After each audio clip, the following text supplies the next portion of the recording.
Are you ready? Yeah. Okay. How are your classes this morning? Oh my God.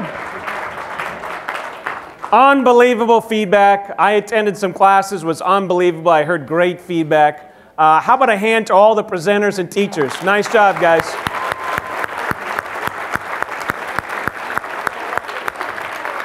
So this next few sections are the fun. We're clear you're filled up on tactics, okay? So there's a lot of, I don't know about you, I'm full, right? And it's a lot. This 2 days is a lot. And I think you guys are doing great. I'm taking a bit of a risk here, talking about branding, and that's a phrase that kind of gets messed up a little bit.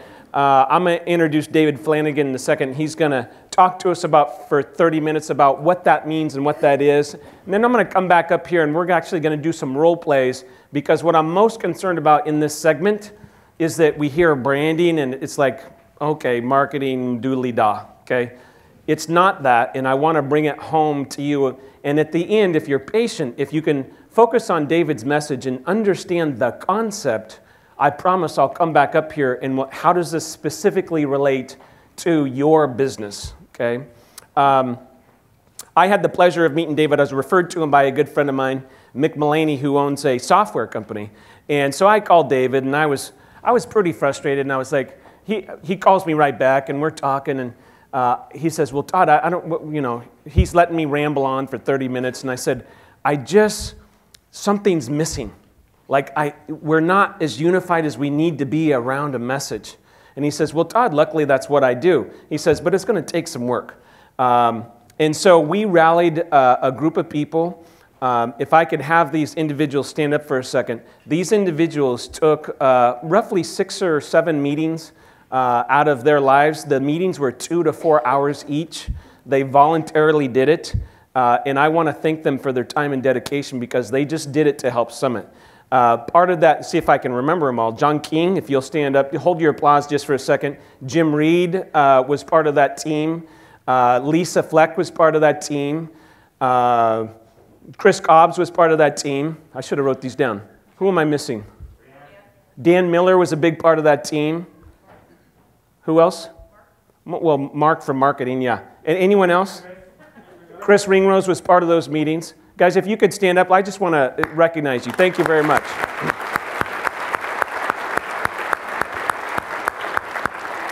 Chris had to drive from Chico several times. Lisa kept coming down from Reno. I felt so bad because she's so busy, but I really appreciate that. It was a lot to ask of you, and I deeply appreciate it. So we went kind of to master school on, hey, what does this mean? Let me start with this. I think one of the biggest mistakes that I've made as a businessman is trying to be everything to everybody. And that's wrong. What I hope you get out of this segment is we have to pick a path and a message and a way of being that separates us and yourself from everybody else. So I'm going to have David come up here. David, as I got to know him, has literally been doing this for 40 years. He ended up building up a big advertising agency and selling it. And then he started his second company called Misfits.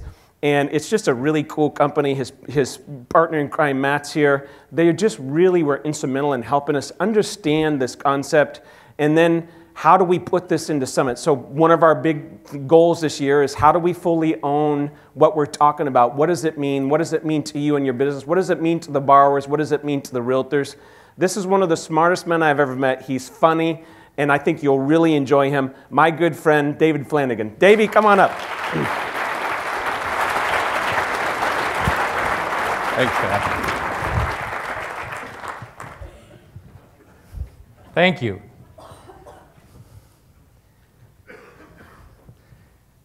I hate technology.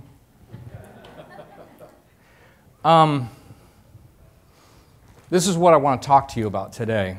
And this is what I've been searching for my whole life. And now that Todd put it so well, marketing dooley-da, I now know what I do for a living. Thank you.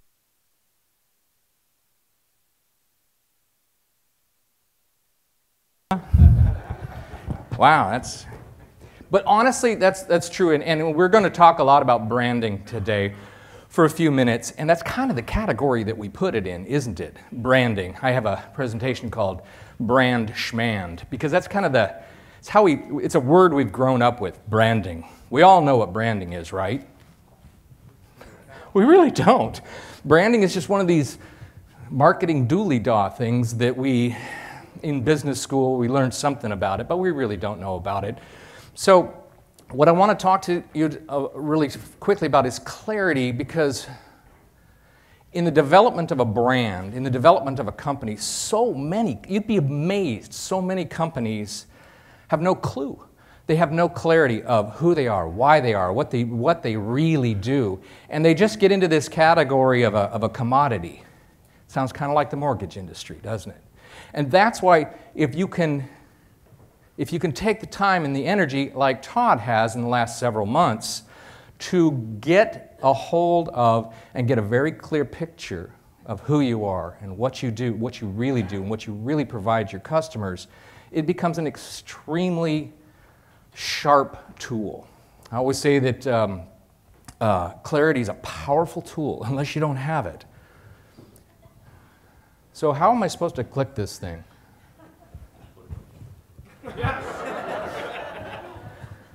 There we go. Okay.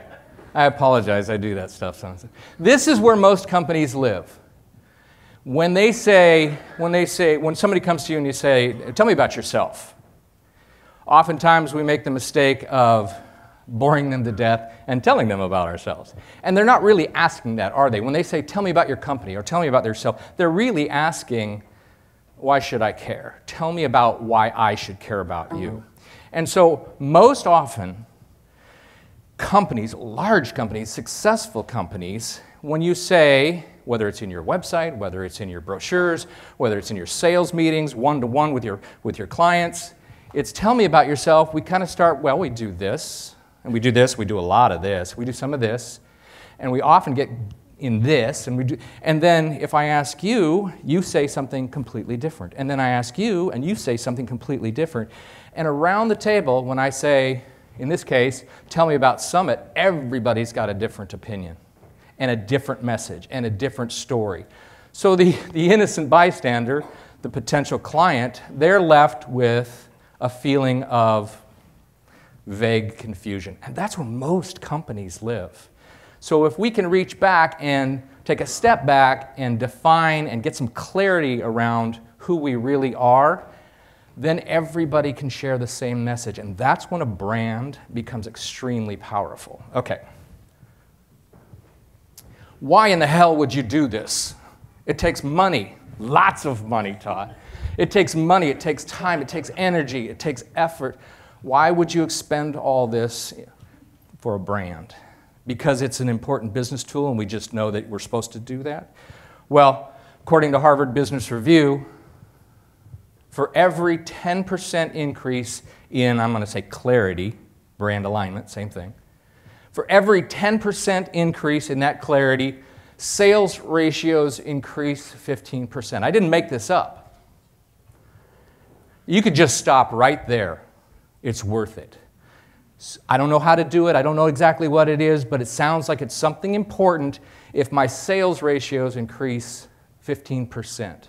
Not just 15%, but for every 10% of the clarity you have around your brand.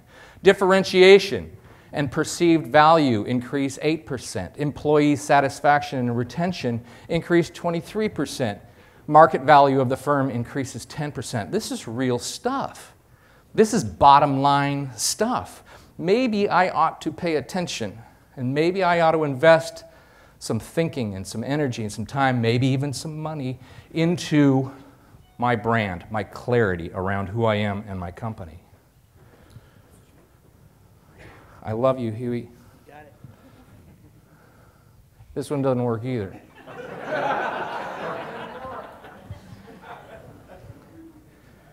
Company we're all familiar with. If you took all of Coke's assets, all the bottles in the warehouse, all their trucks, all their telephones and their desks and so on and so forth, and sold it at the auction, you'd get about $94 billion for it. But that certainly isn't what the company trades for. That's not what that company is worth.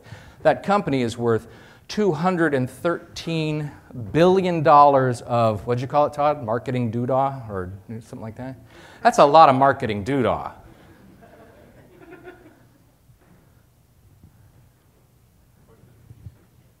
Pointed at the PC. They made a commercial like this one time. Never mind. $119 billion worth of just hot air. That's amazing. How does that work? How is that much of the company, $119 billion, based on their brand, based on hot air?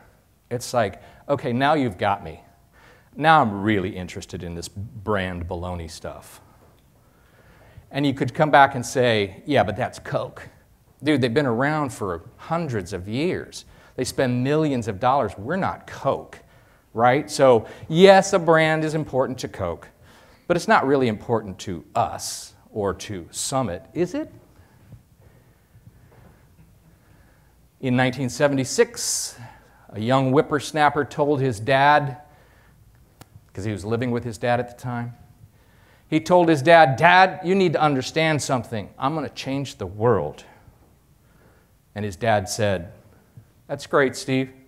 Could you mow the lawn?" So Steve Jobs is this kid, for all intents and purposes, working out of his dad's garage, tinkering with God knows what. And his intent is to change the world. Was a brand important to Steve? Certainly he's no Coke, right? Bloomberg says Apple brand value of $153 billion. Sorry, Coke. $153 billion overtakes Google for the top spot. That's pretty damn cool. In the excerpt there it says, it's clear that every single Apple employee from Steve Jobs and Tim Cook to the summer interns, top to bottom, see protecting and nurturing that brand as a top priority. Damn straight they do. It's meaningful, and it's meaningful from the very beginning when you're in your garage to when you're the top brand in the world. So what in the world am I talking about? Your brand, for those that kind of have a pretty good idea of a brand, I want to step back and say what a brand is not. Your brand is not your beautiful colors, and they are beautiful, by the way, Todd. Your beautiful logo, beautiful. Your promotional material, your direct mail pieces, your website, not even your founder. Your brand is something different than that. Certainly, all of those things work together to promote your brand or to provide clarity in your brand. They're very important tools, but that is not your brand. Harvard Business Review says, a brand is the ideas, the memories, and the feelings. Oh, it is woo-woo. It is warm and fuzzy stuff. The memories and the feelings evoked every time somebody thinks of you. If those mental pictures make the associated product or service more salient, more interesting, or more compelling than the alternatives, i.e. your competitors, they create real value. That's a brand. That's a brand, and evidently to Apple and to Coke and to many, many, many other organizations, it's extremely valuable. So we want to pay attention to it. Your gut. This is what a brand is. It's all it is. This is all a brand is. And it's like, well, that seems pretty simple. A person's immediate gut emotion regarding your name, services, or your company. Done. The cool thing is, though, is smart companies like Apple or many others, they start in reverse, and they decide what they want that gut emotion to be. And then everything else they do pours out of that. Most companies, most organizations, the older they get, 1 year, 5 years, 10 years, 20 years, the brand just kind of becomes what it becomes. It evolves. And it just goes its own way. And whether you like it or not, you've got a brand. Are you in control of it? Smart companies start at the very beginning, decide what they want that gut emotion to be, and then they control it in everything that they do.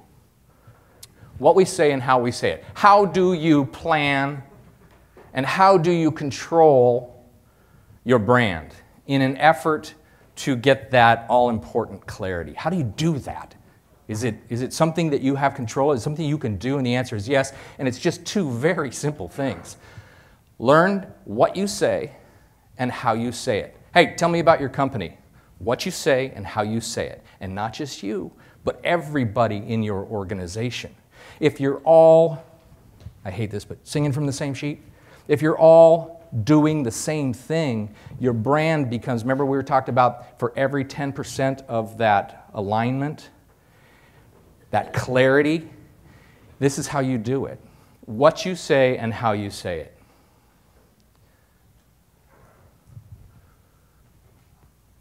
Mr. Scott Bedbury, genius, used to work for a little company called Nike. Got stolen by another little company called Starbucks. And he says to the CEO one day, Starbucks' role, sir, is provide uplifting moments to people every day. And I didn't say coffee. Now, if the CEO wasn't as smart as he is, would say, you're fired. How in the world did the marketing director of one of the world's largest coffee companies say that their company isn't about coffee? Because it's not. Starbucks, the clarity that Starbucks has, and we're all familiar with the Starbucks brand, is to say, we provide uplifting moments to people every day. That's how that whole company runs that whole company. It's pretty cool. It's interesting, I was talking to somebody yesterday about, you know, you can have a meeting, and Joe's always late, you know, and it's 10 minutes after, and then finally Joe comes in, and he's carrying his cup of Starbucks, and he says, sorry I'm late, I had to stop and get my Starbucks.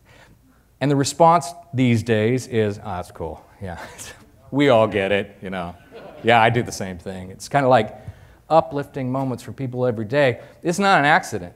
It didn't happen on accident. That's the way Starbucks has orchestrated it. Brilliant. The second part of that, the how we say it, is very, very, I find, extremely interesting. And we use a discipline called brand archetypes. For those that are not familiar with this, archetypes in general, archetypes are, for lack of a better term, a character in a story. All the way back to Plato, Greek literature, Mother Goose and Grimm, Hollywood movies. There's these certain characters that always appear in every story so that we know how to, as the viewer, we know how to identify with them. Oh, I know who that is, kind of thing. You see a good movie last night, and you're telling me about it, and I say, well, who was the hero? And I go, oh, yeah, it was Tom Cruise and blah, blah, blah, blah. Because I know that hero character.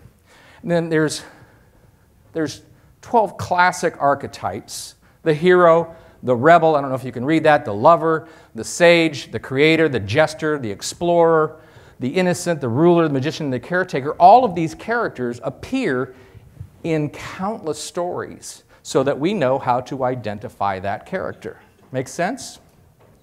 When you apply that to branding, and I tell you that Harley Davidson is the bad guy in the movie, it's like, oh, I get it. I get how it works. Harley Davidson, strategically, on purpose, with great clarity and control, has positioned themselves in the marketplace as the bad guy in the movie.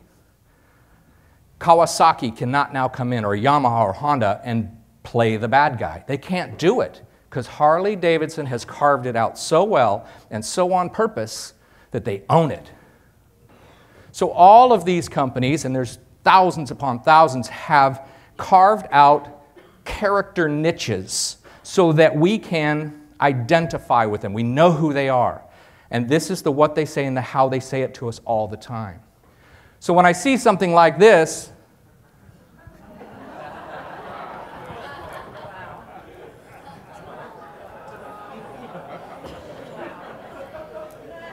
by the way, my wife is 18 now. We know this about Harley. We love this about Harley. Go ahead, Honda. put your name on that ad, and we're going to go, how dare you? That's like some sort of sacrilege or something, but you can't talk that way. Although we love it when Harley talks to us this way. Notorious since 1903. Do you think that's a mistake? They're doing it strategically on purpose, and we love them for it.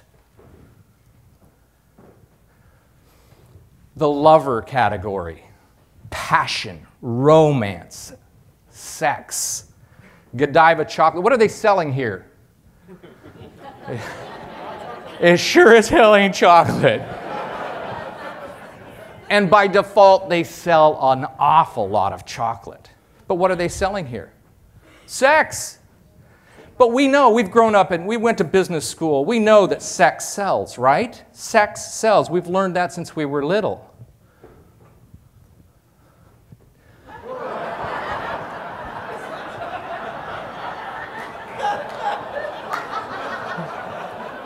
Tell Mary sees that. Mary, sex sells.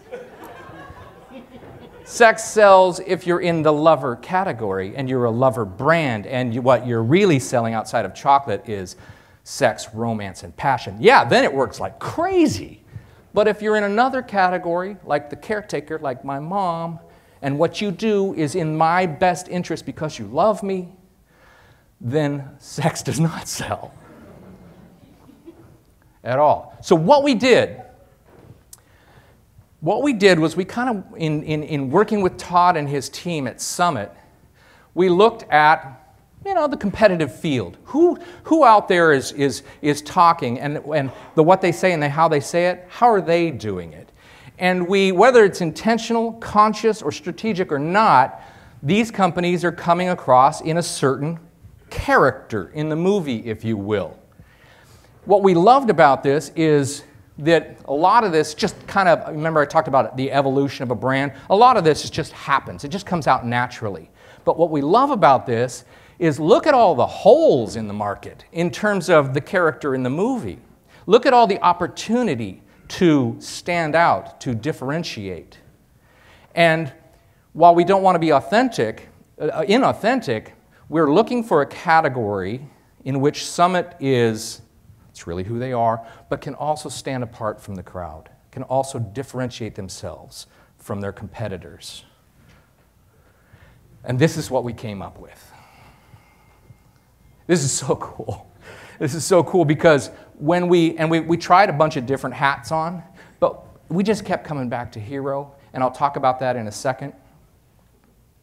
It fit like a glove, and it just felt right. So, you go home in the evening and it's kind of like, Summit's a hero brand. Duh. I knew that all along. No, you didn't. It's just now you have that tool, clarity. Now you have, the light bulb just went on. And it's like, oh, that was pretty simple. It's pretty simple. Let's talk about it. The hero brand is the call to go beyond your current comfort zone. It provides ongoing motivation and encouragement to strive towards a higher goal, reminding us that we can be a little bit better tomorrow than we are today. And we have brands like Nike, Army, Tony Robbins. The hero's call in the story, in the movie, in the book, is the call to greatness. You can be a little bit better tomorrow than you are today. So you take these characters in the movie, they're all different stories, right? They're all exactly the same character. They're all this weak and humble, frightened character that is called to go on a great journey to fight monsters and dragons, to get the treasure or the secret potion, and come back and save the village. That's the story. That's the call to greatness. That's the hero's call. It's really cool. So when you see an ad like this, you'll be surprised where your strength can take you. You can't see it because he's got his back turned to you, but that's Frodo Baggins. It's the same character in the same story. It's the same archetype. It's the same exact character. And we know how to identify. And if you saw that wheel before that, isn't it interesting that nobody's occupying that category? All dreams are crazy until they come true. It's Nike. What does the Army have to do with Nike? Nothing in the day-to-day, but from a brand perspective, they're identical. Marines move toward the sound of tyranny, injustice, and despair. Same call to greatness as Nike. Find your greatness. And we know that about these brands because they're doing it on purpose. It's the call to greatness. And we do all of this clarity finding, this positioning of a character, because it's fun, because it's creative, it's woo-woo, marketing. I can't even remember what you said now, Todd.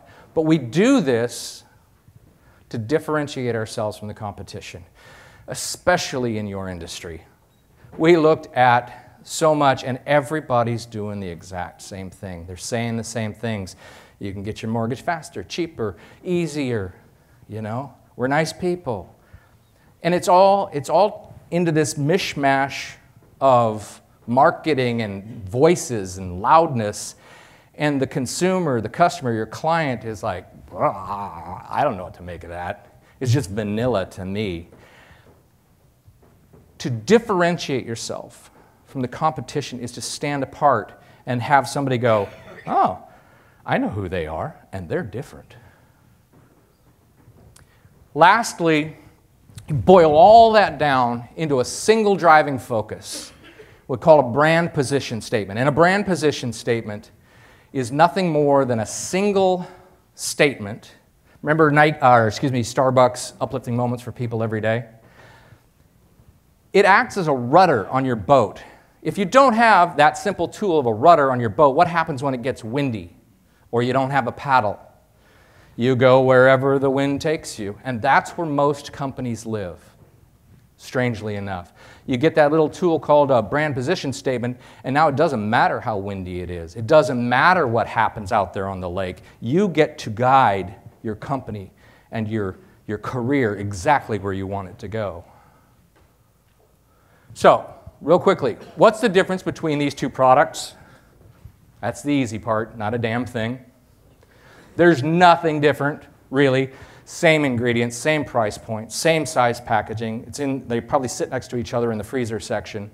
There's nothing different about these two. But we know, from that emotional point of view, that these two are completely different, right? From a brand perspective, we know something about these two products that separates them, that clearly differentiates them from each other, and on purpose. So that rudder on the boat, this is Ben & Jerry's. This is not a slogan. You would never see this on a poster or on a business card. The general public, their customers, they don't really know this. It's inside the company. This is how the company drives itself, or the rudder. Outside, as customers, we feel it. We know it. We feel it, but we just don't know those words. That's how the company steers itself. So that when you see something like this,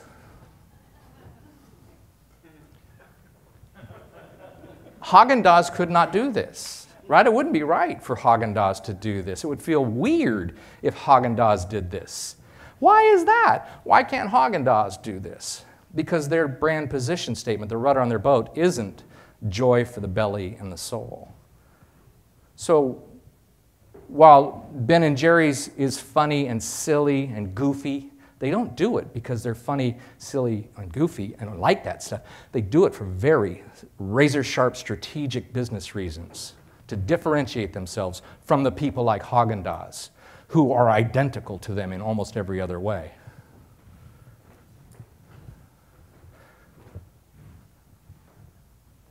How am I doing on time? I'll hurry. Cheetos, unleashing mischievous fun. It's not about a snack food, it's about mischief. Sharpie, an advocate of self-expression. They're way more than a marker. There's thousands of markers out there. They're not a marker any more than Starbucks is a cup of coffee. They are an advocate of self-expression. This is how they run their company. And then you saw this one, uplifting moments for people every day. The clarity that we're looking for is in each and every one of these words. So what about Summit? This is why Todd reached out to us in the very beginning, and he said it from the stage. He's like, we were just lacking, I don't know. What did you say? You didn't use the word clarity, but that's what you said. There's just something missing. It's like, I know. And this is what it was. Not a slogan, not a mission statement, not a vision statement. It is a brand position statement. And now, Todd and his whole gang of pirates are running their company through this filter. This is the rudder on the boat. And that's what you're all looking at now, because now you're part of the pirates, you're part of the boat, is you get to understand that the thing that makes Summit different, the thing that sets them apart from all the other mortgage places out there is this. They don't sell mortgages. They don't sell financing. They don't sell anything that everybody else says. They sell your best, and it's just up ahead. And that's becoming the single driving focus of the company. That's how you use that statement to guide you in everything that you do, the people that you hire, the ads that you create, the website that you create, the way you answer the telephone. All of those things can go through this filter and say, are we on brand or are we off brand? So that their old website on the left was very caretakery, father and child, like all other mortgage websites. It's natural. We just bought a home. It's my family. Of course that's what I'm going to show is a family, father and child. And there's nothing wrong with that. It's powerful. The problem with it is that's what everybody else is doing. And so it just gets glutted. So somebody steps apart and says, let's promise them greatness. Let's call them to greatness.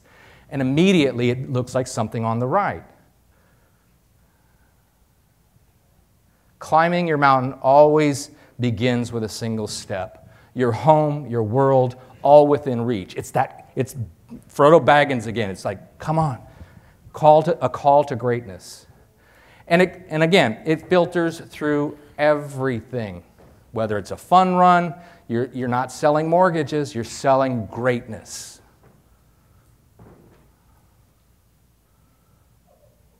I don't know if Todd talked to you about this. This is an idea he's working on. He just proposed to the woman on the left, and I think she said no, and he's like, yes, you can. But you can see it just works its way now into everything. Now, we're going to do a coffee cup giveaway for Christmas. What should it say? I don't know. Merry Christmas? Run it through your brand filter. Your best is just ahead. And now it becomes Merry Christmas. Next year, I'm going to get what I want. Now I'm going to close with living the brand, because if Todd and his team and Summit and all the other companies out there spend any time or energy on developing and clarifying their brand, it's a waste of time and energy and money if the very people that they work with internally, externally, if they don't understand the brand and learn how to use it. And so I think it's crucial that in understanding the brand, you understand how that affects you, because it's got to affect you. If it doesn't, then it is pie in the sky, then it is woo-woo, and it is a waste of time. A brand, a real brand, is brought out by the people. And that's why we know the things that we know about Southwest Airlines and all the stories. I mean, we probably all have a million Southwest stories. Those people know how to live their brand. And that's what Summit is in the process of doing. Todd? Let's give David a round of applause.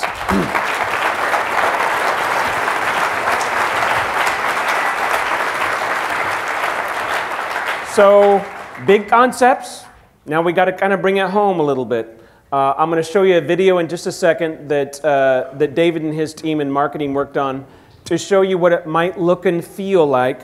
And then I'm going to come back and we're going to do some role plays on what this would look and feel like to a borrower, to a real estate agent, to an employee. Okay? Julie, let's go ahead and roll that hero video. In the mortgage industry, can you really make a difference? in people's lives, in coworkers' lives, in clients' lives, in the mortgage industry? Can we really create a company, a culture, a way of doing business, a way of life that is really different? Let me put it this way. Yes. Yes, we can. Absolutely. 100% do or die. Yes. Yes. And yes. In the mortgage industry, we have a genuine opportunity, the responsibility to make a difference. By being different. To stand out. And to stand above. We have the responsibility to go further, to take that extra step, to believe, to encourage, urge everyone we come into contact with to go there, all the way to the top. You see, the thing that separates us from everyone else out there is we don't believe in limits. None. We hit a wall, we push through it, we go further, further than we ever thought we could. Not once, not twice, but every single day, in everything we do, with everyone we meet. And then we get them to believe it too, about themselves, about the world that they can create. That's Summit. That's what we do. I never thought I'd be where I am today. I'm doing it and I love it. Love it. What's not to love? We're building more than a company here. Day in and day out, we're much more than mortgages. Anybody can do that. We are, at our very core, people who help each other step up to the next level, achieve the unachievable, realize their dreams, and then wake up tomorrow morning and reach just a little bit higher still. If that feels right to you, that's because that's part of who you are and exactly why you are a part of Summit. You are Summit.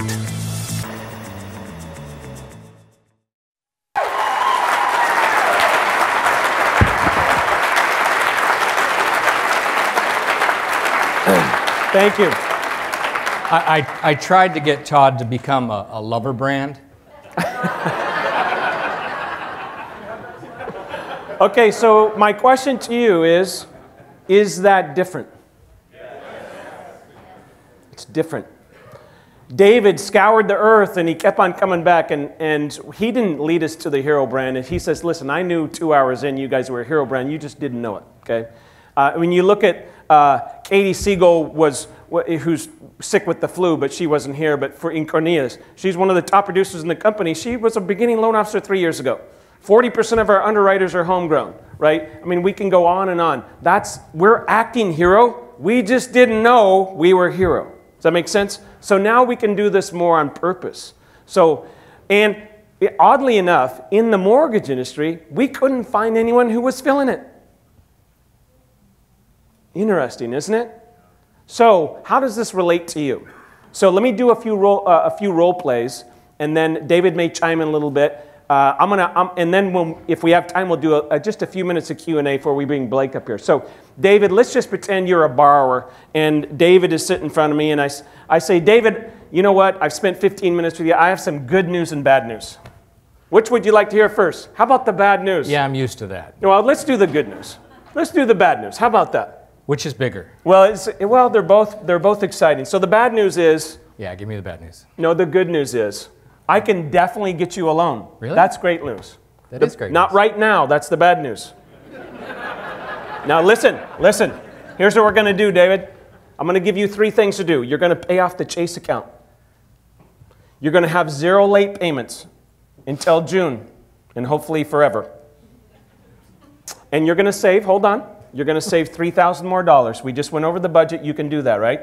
I think so. Okay, we're going to meet again on June 6th at 2 o'clock, and I'm going to get you a loan. Deal? Okay. Okay. Little different, because we know who we are. We would maybe sound more that way, okay? We have people in Summit, a lot of you guys do this now. It's just doing it more on purpose. Let's say... I want to just add to that, too, is that I'm second-guessing myself left and right. I don't know.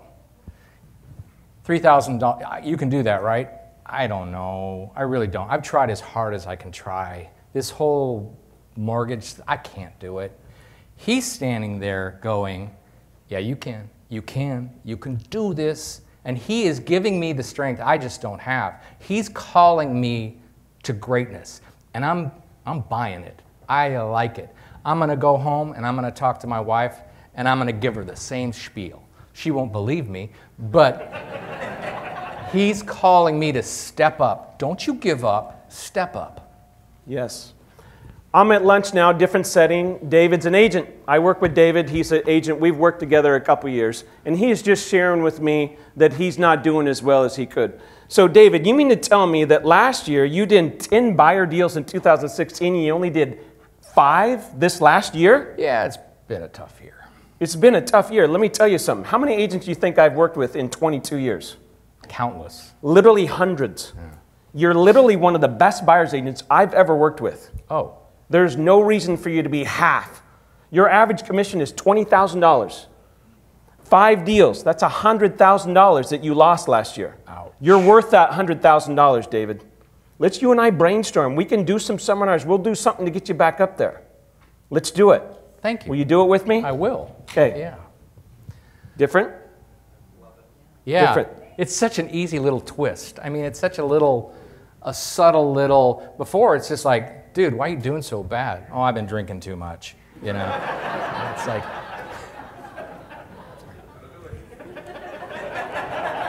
I wasn't going to say that. no, that was in my good year.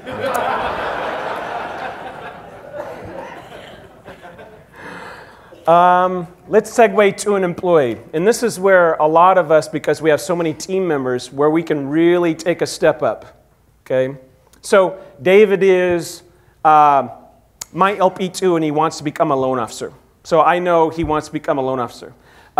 David, hey, you got just a second? You bet. Hey, I just heard you on the phone with Mrs. Jones and how you solved that escrow problem. That was amazing. Thanks. Amazing. I know you want to be a loan officer. You give me 3-4 more years with you, you've got the smarts, you've got the drive, I will teach you the technical skills. Serious? You're going to be a great loan officer. 100%. 100%. Me? You. Oh. I will teach you. Okay.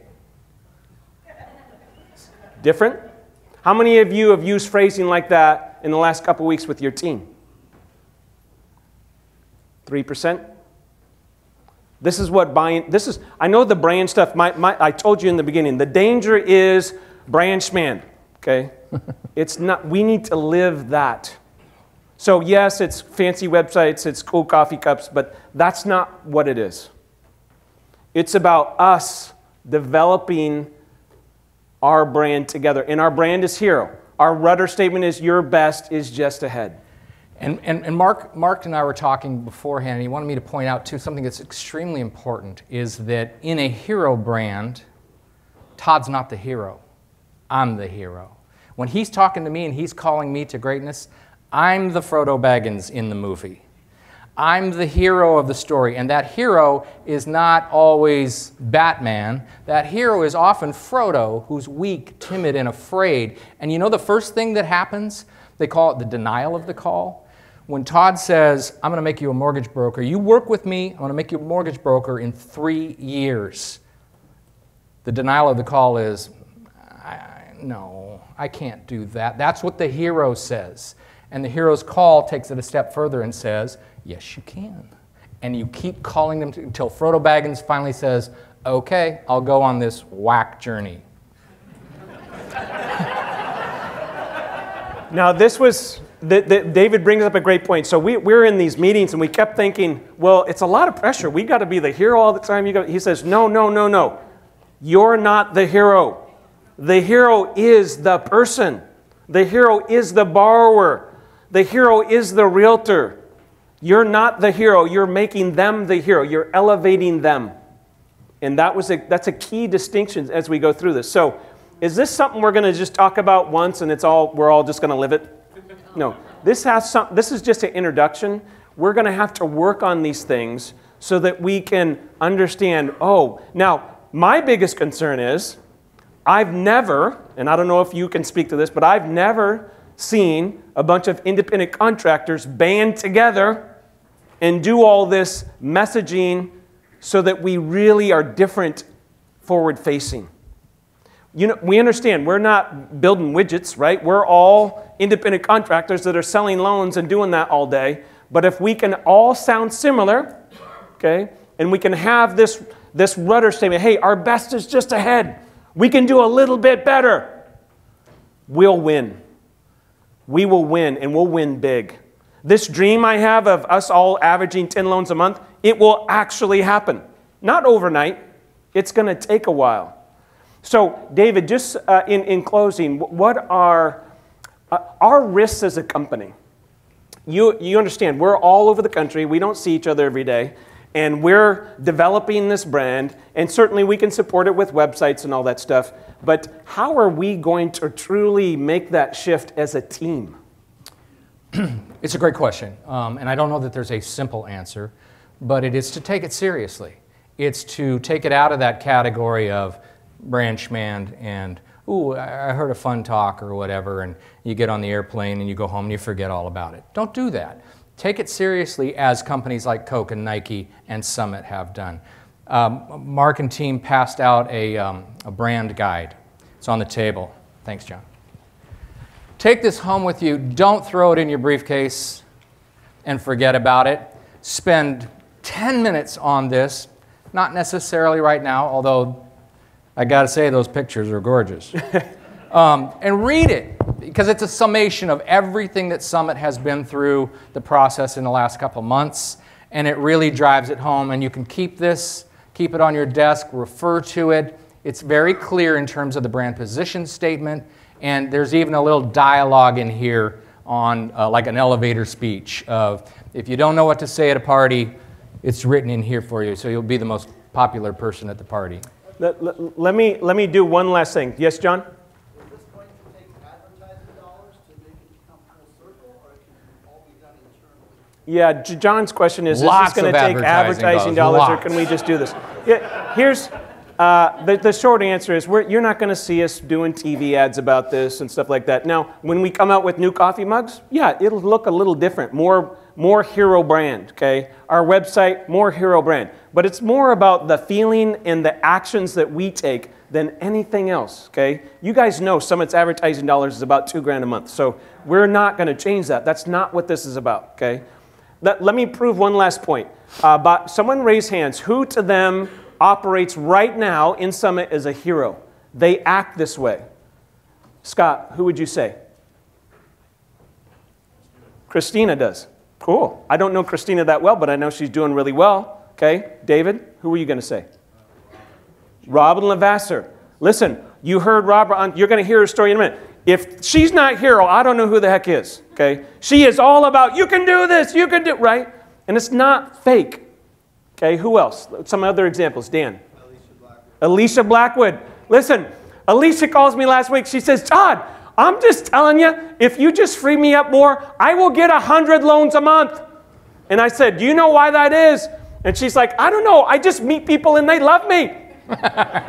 Because she's all about everybody else. She's all about, you can do this. I've heard her with borrowers 100 times, okay? She never says no to a loan. She will figure it out. And if she can't figure it out now, they'll meet in 6 months. They'll meet in 3 months. You got a plan. We're going to do this. She looks him right in the eye. She'll shake him, okay? We're doing this. Who else? A few other examples, because I want to drive this point home. Yes? Manthai and Jonas. Mark, Manthai, and Jonas. Listen, I played a voicemail. Jonas left me a voicemail about 2 months ago, and I still got it on my phone. And I'm telling you, I listened to that voicemail, and I've played it for probably 10 people. And I say, you want to hear someone who's grateful, who's like this? He just drips on and on about, Todd, I'm telling you, I'm so blessed to be in this company. What you and Mark have done for me is amazing. I mean, he goes on for 2 or 3 minutes laying it on thick, okay? Now, when he asks me for a favor, or he wants to start his office in Seattle, what am I going to say? That's hero. That's hero, okay? Because he's given me gratitude. He's making me the hero. That's not why he did it, but that's how he acts, okay? Who else? Yes? It's an ops person with Victoria Ratcliffe in our branch. She is Victoria Ratcliffe, yes. Icon in Summit. She's just a get-it-done person. So you guys get the point. All those people have some things in common. What are they? They're unbelievable at what they do because their own rudder statement, their own brand promise is already hero. Most of you are already this way. We just have to be more cognizant of what we're doing with it and do it. You imagine it's going to take time, but we do this as a company. Like, I'll use Rick. Rick, the Core is definitely a hero brand. I didn't know that at the time we started this. But Rick Ruby literally stands up in front of people about 7 years ago and said, I'm going to teach you all how to make $1 million a year. Now, at the time, there was 7 of us that did. And I don't know, Rick, last year, what percentage of our, or how many people in Core? 190 people in Core made $1 million or more. You understand, he is giving them a vision of heroism. It may or may not fit for you, but in the Core it was very fitting because people are paying us a lot of money to get them to this huge plateau, okay? You understand, that's hero. That's hero. And so that's all part of this. Now, to do it on purpose, okay, that's magical. And that's where we're headed with this. So I hope that made sense. It's going to be a continuous process. It takes, but David, I thought you did a masterful job in 30 minutes condensing down what took me about 72 hours to learn. Let's give him a big hand. Thank you, David. Appreciate it.